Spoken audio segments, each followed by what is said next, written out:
go through your mind right after that win?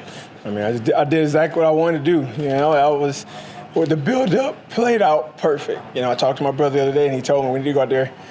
I know you hurting, bro, because I'm hurting for you. You know, you got this will be your 14th fight, and I'm sitting here watching the media and hearing what the people say, and it's kind of crazy because you beat the top guys and they still disrespect you.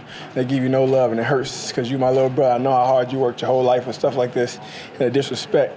And he told me straight up, we need to go out there. Said, if you can get him to the ground, then pound. But if not, you need to get this dude an 815 ass whooping. Let him feel your hurt with them knuckles. Don't think nothing else. Me and my coaches, we knew we the best in the light heavyweight division. You know, people don't realize I started this with 3 fights. I came here from 3 fights, Ultimate Fighter won it, I'm here. Here we are, 17, 18 fights later, and I'm still standing. So the post-fight was pretty much just telling him there's levels to this, man. I said it in a more of a higher tone and disrespectful way, but pretty much what I told him is levels. Build your way up. Quit trying to jump up. This is my place. I earned my spot, and I go back and earn yours. There's levels to this shit. And that was it. You kind of brushed off a lot of the criticism pre-fight, but clearly a lot of emotions. How fulfilling was it to not only win the fight, but do it so emphatically and sort of shut up all the naysayers? It's one of the best feelings in the world, you know. Like I said before, I've been from the way I live my life, the way my life has been a lot of times I've earned different things, and it just never was given to me, you know. Like I said, we're in a world now where you don't get what you earn anymore. You get what you take. And I went out there and took it from him. We saw obviously Reyes put on a big finish over Chris Weidman. How would you compare your statement to his and make a case sort of for why you should be the next guy to be fighting John? My case is he knocked out Chris Weidman. I just knocked out the hype train. You know, Chris Weidman had how many losses in his last fight. You know, Chris is my guy. I love him to death. You know, we trained together, helped him with the Luke Rockhold. Nothing against him at all. He's a great mixed martial artist, and I respect the hell out of him. But it ain't like he went out there and knocked out a guy that was the hype train that they was pushing to the title. You know, Dominic Reyes, he had a slow build like me. We were probably in the same place. You know, Chris Weidman was the champ, but the key word there was. You know what I mean? And right now, Johnny Walker was the person they wanted to be the champ, that it factor. And I destroyed the it factor. So put him back at the back of the bus and move me to the front. You said in your post-fight that he had been knocked out before, and you knew that. Did you go into that knowing that that might be there, and then was that what you were going for? 100%. You know, I'm a mixed martial artist. I study. A lot of people don't. They'll see his last fight and they, oh my God, he did this. And I fell into that trap before against Jimmy Manuel, and I knew I couldn't do that. You got to go back, do your research, find out people's weaknesses, and I studied deeply. You know, when he came into the UFC from Contender, I started following him, looking up his stuff, realizing I knew right then, oh, my dude got knocked out with a right hand early. And again, overhand right when he got knocked out twice in the fight. He got up and got knocked out again. And actually a buddy of mine, Carl, and his wife Natalie, when I went to their house to set up a tree stand, she was like, just remember, he's been knocked out with the right hand. Your right hand will put him to sleep. This was like a month ago. And I told her, we already planned on it. We're going to set it up the right way. If we get the takedown, we're going to ground and pound. If not, we know the right hand will be there. So I went in there with my mixed martial arts skills and an open mind and focused on the chin. Was there anything that Johnny Walker did or said, you know, leading up to a fight that irritated you or made you feel disrespected? Everything. His presence, him being here. And I'm dead serious. Y'all laughing. It's not, you don't see a smile on my face. You know, I've been here, like I said, I earned my stripes. And the fact he come in doing the worm, and the fact in the face-off in the media, he still did the little fake trip coming up the stairs and could risk hurting himself and fuck up my money. I had to prove that was a problem. Don't do that. We serious. This is business. It's levels. Be a professional. You know, I got to apologize. Like I said, I wasn't too professional with my post screaming and all that, but you got to think with all the tension I had, like my brother said, I'm hurting. You know, when I sit at home with my wife and my kid and we see the stuff come on the media and you hear all the stuff about the title challenge, title this, title that, and you read it and my name is nowhere to be found. And I'm the only one in the top 10 in the division that knocked or beat top 5 guys multiple times. I fought 14 fights. Every fight but one has been a ranked opponent. And I'm the only person that wasn't in the fucking talk. It hurts. So I went out there, I had to hurt him. Have you seen what John Reyes has tweeted recently? Well, you asked. I'm going to let him ask. Sorry, you already went. Let me see what you say. Sorry, I was just going to say, I know you mentioned that you were a bit more fired up out there and now you've sort of calmed down a little bit. Is there a part of you that sort of regrets the show verdict to Johnny, or based on what you said, you sort of stand by it? I don't regret what I said, but I regret the way I did it. I should have been more professional. I've been here. You know, I told myself a bunch of times, no matter what happened, we're going to act like we've been there. And I apologize not just to Johnny, but to my family, to my fans, and to all my coaches that taught me better than that growing up. You don't do that. You be respectful, you shake a man's hand, and you act like you've been there. Be a good sport. And kind of on that same note, you're talking about his antics. Do you feel like he overlooked you in this fight at all? 100%. They all do. Glover did it. Glover told me after the fight, he said, I got to give it to you, man. I took the fight because I thought there was no way you could beat me. And that's the problem. They keep looking past me. Like I said, let them. People are like, oh, mention Corey's name, this and this. And I inbox them like, shh, don't say my name. Let them sleep on me because a thief strikes most when you don't expect it. Now, what was you saying? So he said so much for the early Christmas present. What do you think about that? And what do you think?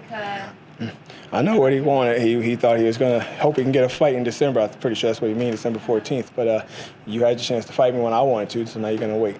And, you know, I made my statement. My name is going to be hot. It's like you strike when the iron's hot. I'm hot right now. You can't say I'm not. So it's my terms, you know. I know you're the champ, but I got things I want to do, things I got to handle, and I'll be ready. I'm still going to be training. Don't worry. But when the time comes and we negotiate this contract, whatever it is, we'll set a date and we're going to dance. Because Dana White told TMZ that they're looking at this Reyes fight. Will you guys be going to Dana White after this and trying to get the conversation started right away, trying to get it in there before they sort of book this Reyes thing? Because it looks like they're targeting it already. I'll leave that to my managers. You know, if they want to give it to Reyes and they want to go in December, that's fine. Well, I'll fight the winner when I'm ready. Corey, last month in an interview with The Athletic, you said that this was an opportunity to say fuck you to the UFC. I'm assuming you feel pretty vindicated. You know, you derailed the hype train, as you said. What happens if they continue to overlook you and they give it to Reyes and then they look for another contender instead of yourself? Release me. If you don't want to give me what I've earned, let me go. I'm hot. I prove my worth. I'll go somewhere where somebody's going to respect me. You know, that's the thing. A lot of people feel like you need the UFC. I don't want to speak out. When the shit happened with John Jones at 232, there's a reason why I spoke out. I don't need the UFC. I love being here. Don't get me wrong. I love this. I love my job. I love the opportunity to inspire and go around the world and do that. But I've never been the person to depend on somebody for what I need. You know, if I got to go back to working 9 to 5, I'll do it. I'm going to make sure my family eat. But if I'm out here proving myself, I'm doing what you want. I just did exactly what you want. Knockouts and excitement, tell me they're not excited. I did that. So they still not giving me my worth, let me go. I'll go somewhere else. You talked about your family. This is your first fight with your son being born. What does that mean to go back home to him with a victory? That's the best feeling in the world. I know he's watching. We got him in the hotel with baby. He don't understand what he's watching, but the babysitter got the fight on. I know it. And one day he'll look back and we can break it down to him. So you was there, son. You was in New York. You spent that couple of days in the fight week with me. You was my inspiration, you know. Today I was in there stretching and foam rolling with him on the floor, just watching him crawl around. I even took a little break from my time trying to put him to sleep and just keep him from fussing. You know, that's my man. That's my homie. I did it all for him. What does it mean that you and your good friend and teammate Caitlin Chikagian could potentially be fighting for titles next? What does that mean to I mean, that's what the plan was. When we talked, you know, she said no to Valentina the first time because she was getting married. And I feel like they did the same thing to her they did to me. I said no to fight Gus when my son was being born. They kind of pushed her to the back, and I told her, I said, be careful what you say. Be careful when you answer that question because they will put you to the back of the bus. I'm dealing with it right now. Don't go through that. But it was her wedding, you know. You can't just argue with that. And I told her, she said, you know what, let's go get these straps. I said, exactly. Let's go prove ourselves. We go out there, 2 dominating wins, and we both going to fight for the title. Let's get it. Bring it back to Jersey. Do you feel like this is a good lesson for your kid as well, that, you know, when you want something, you go out and take it, you don't wait for it, you just, you know, this is kind of setting him up for success down the road as well? 100%. It's 150%. It's the same thing my father taught me growing up. And it take you getting older to realize, you know, he used to tell me, no, not like I said all the time when I speak like this, not being racial or anything, but I grew up in an all-white neighborhood. So as many times me and my brother, we got pulled over and stuff for no reason. So he always said, when you're going to do something, son, you got to make sure you do it 110% more than them. So if they going 100%, you got to go 210 because you're not going to get what you deserve. There's many times we beat the star, this and this, but you're not going to get that because you're not in the community like them. Their parents are known. You got to go out there and take it. You know, and at times I figured just go hard, blah, blah, blah. I did it, and at times I earned my spot, but a lot of times I was overlooked. But now as a grown man with a son, and my brother and my father talked to me, I understand what they said. You got to take it. Especially my brother said, I can feel your hurt. It's time to go take it. You got to go get that respect. You know, I'm sitting there in the tunnel, and guys from New York, I train in New York weekly, and you hear these New Yorkers saying, oh, fuck you, Corey, you about to get knocked out by Johnny Walker. This is a Brazilian. I'm one of your own, and you disrespect me? I just started dancing to it. I had to go out there and take it. And the shushing and the finger I threw up, I apologize for that too, but that was to them. All that you said, remember me. Like I said, I don't want no new friends. Don't go following me now. Don't try to jump on my wagon. You had your chance. Stay where you at.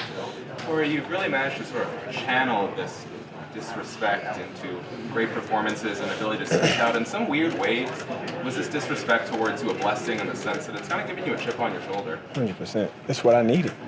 It's what I needed. You know, the fact that they was overlooking, they kept saying there's no way Corey could. The same thing they said when I won the Ultimate Fighter. There's no way. Everybody in the house was like, no way. You can hear him through the walls. No way Corey can win this. He only got 3 fights. He only been fighting for 6 months.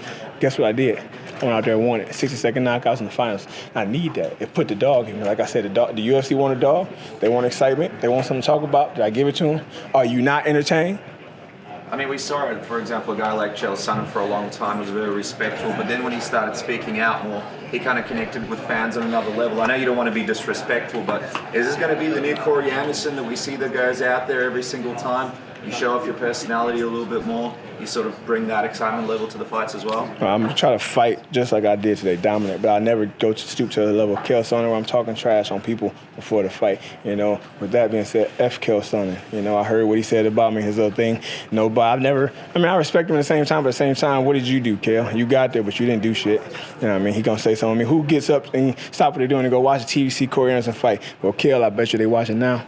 I bet you saw it. Do you think the build-up to your fight with John Jones will be a tense one? I mean, both of you guys sort of don't really like each other. Do you believe that fight week would be an interesting one for the fans to see? You would hope. I think it could be, you know, because generally a beef between me and him, you know, like I spoke out on him. Nobody else did that. And I know he's got some animosity to me. Like I said, I showed up at his event, his autograph sign, threw him off, got him all cussing and throwing fingers in front of fans and cursing in front of kids and stuff. You know, it made him look bad in the public. I know he don't like me for that, and that's okay. I didn't go there to get anything started. I went there just to let you know this is my town and my presence is known. Just like this is my division. I'm here, John. Has he DM'd you at all? I know that he DMs a lot of people personally on Twitter and through social media. Does he try to reach out to you behind the scenes and say anything? Nope. He'll say something to my fans. Like he'll go on my post and he called me a cornball once. When I said something back, he didn't say something. And one of my fans said something to him. He attacked them. He attacks my fans. I always say it like, yo, direct that injury to me. Don't speak to my fans because they can't get their hands on you. I can.